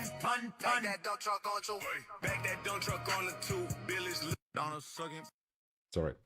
Wealth flight is such a nonsense claim. It never happens. Even if the rich parasites leave, they can take the buildings with them. Rent comes down regardless. Oh yeah, 100%. Like, and as we've seen in the past, they've never left. Like, it's the same thing in, like, people were claiming that a lot of people were moving out of California. They were the loud minority that moved out of California to Texas. And usually those people are just moving to Texas to make more money. It's those like that have a lot of money already, but they just want to have a bit more money. Why? I don't fucking know. If I made as much money as Joe Rogan did when Joe Rogan moved to Texas because of tax reasons, I wouldn't move to Texas. I wouldn't mind paying more taxes if I made a deal with Spotify for $250 million. I think it was $250 million. Joe Rogan Spotify deal. Yeah, $250 million. And he moved to Texas to pay less taxes. What a fucking scumbag. Rich calling taxes burdensome is, I don't know. I have no word. It's greed. That's it. That's what it is. It's greed. When you become rich enough, you want more and more. I've always stated that if I want to have an income of 5,000 euros for the rest of my life, which I have calculated to be like, I don't remember what the number was. This is many, many years ago. But everything above 3 million, like I would just like donate to worthier costs. I would, of course, now I have 2 kids and a wife, so I think I did those calculations when I was younger. I had plans to move in the middle of nowhere and live there by myself, but like I would calculate how much I need, which is like the person doesn't really need more than 5,000 euros a month. This is my opinion, and this is a really drastic opinion. And I know this divides a lot of people. You don't need more than 5,000 euros a month. Even saying that you would need 5,000 euros a month is a bit of a stretch because you want to have 5,000 euros a month. There's 2 different things. There's what you need and what you want. And I think that's the issue when it comes to those super rich. They want everything. They want more and more. They don't want to pay taxes. But they separate that they need to pay taxes. The insatiable greed of billionaires is like a black hole. The rest of us cannot fathom their appetite. We cap ourselves and assume we'll donate the rest. You don't need millions. You're so right. And that is exactly right. And it's insane to like think about if you have millions or if you have even billions.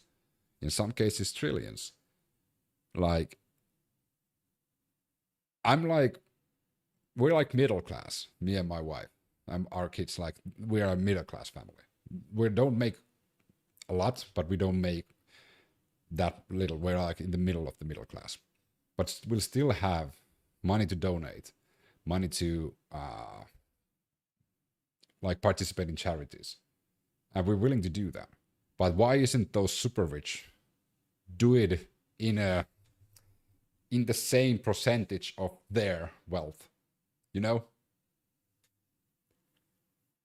You're just sitting on top of your money pile and be like, ha ha ha ha, I have so much money. I have Scrooge McDuck money.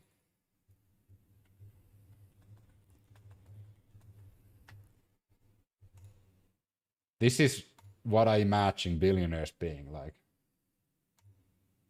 It's literally just imaginary swimming or masturbating or counting their own wealth and money.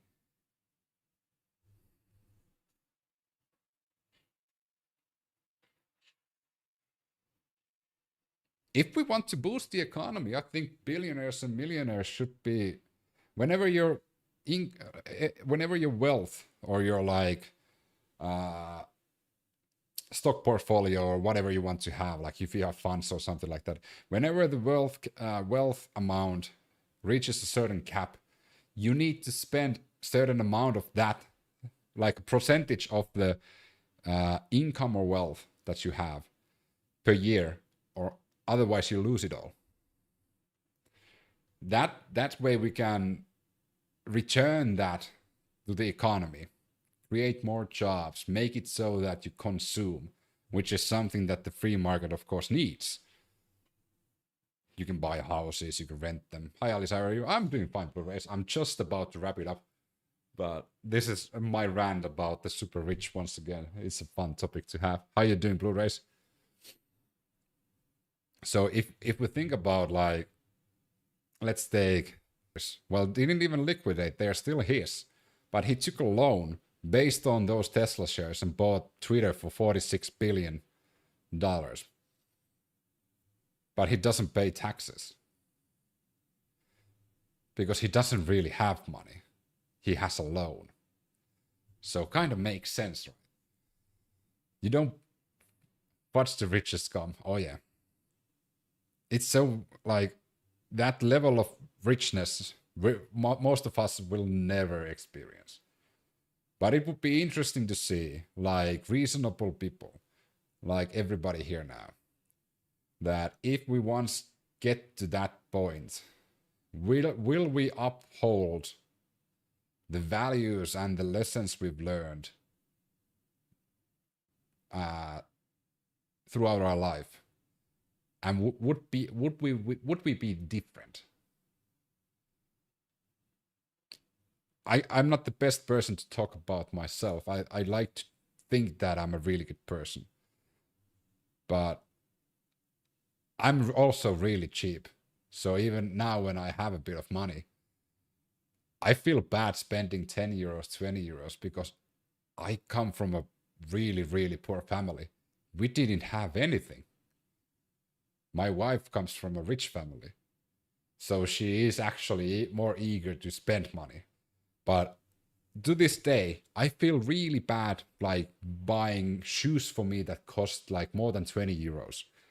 Or especially like shirts or pants that cost more than like 10 or 15 euros. And that's one of the reasons why I don't usually buy shit, because I wouldn't buy anything. And my wife buys everything, otherwise I wouldn't have clothes on. Because I'm using the same clothes as long as they literally just dissolve out of my, like, from my body. Full of holes and, like, literally hanging on one string. And it's not just because, like, I don't understand money. It's just like I feel bad spending it. Yeah, we had a conversation about this Blu-rays once before. Like, I have always, like, big plans that I'm gonna, okay, now it's Black Friday, I'm gonna buy stuff and, like, buy a new GPU or something like that. And I might even put it in my shopping basket. And at the last freaking moment, I'm like, yeah, I'm not doing that. Nah, that's too expensive. And then I wouldn't do it. Unless my wife comes and clicks, like, checkout. I wouldn't do it. I'm horrible at that. For example, I bought a guitar for my daughter, and my wife gave me a budget for that. But even that, I needed my wife's, like, approval to hit go to checkout. because I didn't have the heart to spend that much money on it. My first guitar when I was Vera's age, my daughter's age, cost 5 times less. I'm really happy that we're in a fortunate situation that I can buy an expensive guitar for my daughter to be the first guitar, like her own guitar, not my guitars. But I still feel bad, you know, because it's so fucking expensive. Could have just bought a like plank of wood and put some strings on it. Would do the same thing though. All right, that's gonna be enough. Hope to catch you again, Blu-rays. I'm gonna call it a day. We're gonna continue tomorrow. Yeah, just chatting, having fun. Hopefully you have a great work night, Blu-rays. I'm pretty sure you're working at the again, so. And thanks for everybody on YouTube as well, keeping me company. YouTube has done really well. So see you guys.